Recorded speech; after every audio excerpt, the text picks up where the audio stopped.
What is the purpose of cellophane? Oh, I know. Well, Cellophane is there's a couple purposes. One Well, is it's obviously porous. to protect the wrapper, but it actually also helps keep the humidity and The everything, moisture. the moisture inside. because And it is people don't porous, actually, right? yeah, and people don't actually know this. It's not made out of plastic. It's actually made out of like a Yeah. vegetable or a People always say plant-based. plastic. It's They always say plastic. biodegradable. It's not It's plastic. not plastic, you know. So, but It's yeah. porous. It, like Chris said, protects the cigar, but also as being porous and not plastic, when it's in the humidor, it allows the humidity to stay flowing. Yes, I was going to ask that. So some people want to know, as an offshoot of that question, do you remove the cellophane when you put it in the humidor? Do you keep it on? I personally like to keep it on because I think, especially if you don't plan to smoke it right away, I think it just protects it. And like I you said, keep it on, especially if it's with other cigars. It preserves it. It preserves it too. I mean, honestly, like, listen, I always keep up my humidors, but gauges are a little off sometimes, and I've noticed that if I take a cigar out of the cellophane and leave it in there for a week, and the same cigar I'll put right next to it in cellophane, the one in the cellophane will be a little bit more spongier than the one that's been sitting outside the cellophane. Because it's contained. It's almost like, I don't want to say like, because it's not exactly that technology, but just to kind of use metaphorically, it's almost like a Bovita where it's a two-way humidification. Like if it's too humid, it will block the humidity. Yeah, but if it's not humid enough, it will allow humidity to still get in, and it helps to maintain that level. That level of humidity within the tobacco. So I prefer, personally, I leave all my cellophane on. And honestly, I do too. you could see that it even keeps a lot of the oils trapped in. Because if you ever, leave a cigar for 6 months, a year, and you have it, properly, stored, humidified, and you take it out and you start taking that cigar out of cellophane, you see all the oil sheen in the dark. I mean, I'm sure you Different guys color. have different color, where it actually colors the cellophane yellow.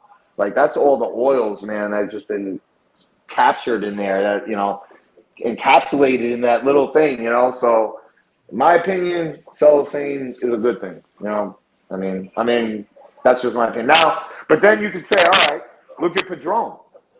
Padron don't put cellophane on his cigars. Yeah, that's you open up a box of Padron, it's all on cellophane cigars, and his cigars are awesome. So I guess it's preference. I don't know. Me personally, I like cellophane though. Yeah, and I did read in, I think there is a book actually called the Cigar Handbook. I have that and book. I read a part in that book when it talks about, for people who don't, for whatever reason, like cellophane, or they want a compromise on this, I guess, somewhat controversial topic, that you can, I think it actually came from Michael Herklotz. At least he was attributed to this in the book. But you can like take the cellophane slightly off and like twist it at the top so that the bottom of the cigar is exposed in the humidor. So it's like I said, a little compromise for those people who want to try it out, like a little adult science experiment. If you want to try it out with that, just to see how you like it. But personally, like I said, I like to keep it on. It doesn't hurt the cigar. Everybody knows there's no right or wrong way. Right. That's the greatest thing about this business. There's no right or wrong way, man. This is creating. It's just like a winemaker. It's just like a distillery that makes whiskey. It's the same thing. There's no right or wrong way to do shit. There's a traditional way, a non-traditional way, outside the box way. But there's no wrong way.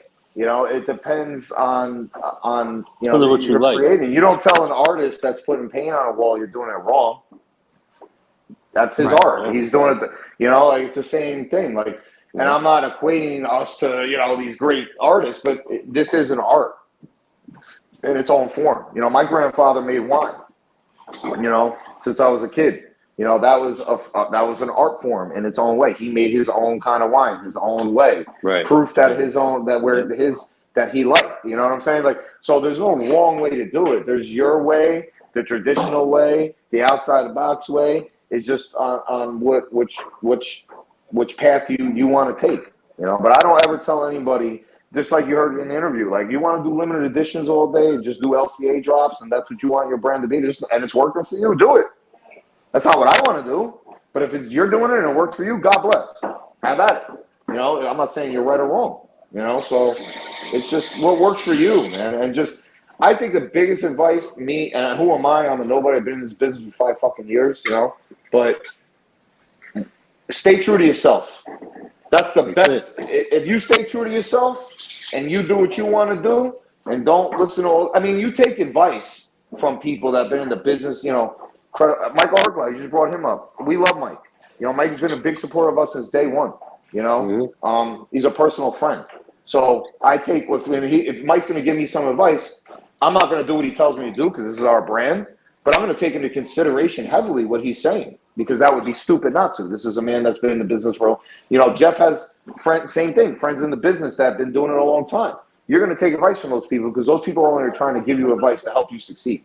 You know, so you know, you have to take that into consideration. But at the end of the day, stay true to yourself, man.